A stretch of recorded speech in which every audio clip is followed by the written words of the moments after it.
If you're looking for an AI text-to-speech, why not try the POPPOP AI pre-online AI text-to-speech? Here's what you can do. Simply click in the link below and you're landing on the page, and here you can click this tab here, AI text-to-speech.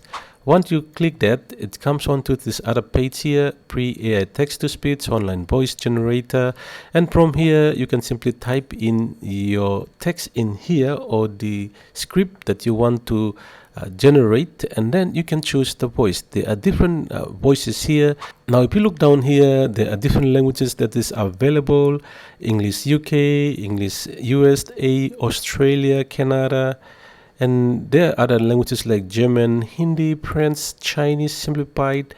And once you select your language, you can also do the same in here, and you have various realistic AI voices that you can try them out from here. Once you have that, now you can simply select the voice that you want to change your text to read your text. Now you can simply click here. So when finished generating your audio, here is what you can do. Simply click here to have a listen to it, and then you can download from this icon here. So that's how you can use the POPPOP AI text-to-speech, and it is free.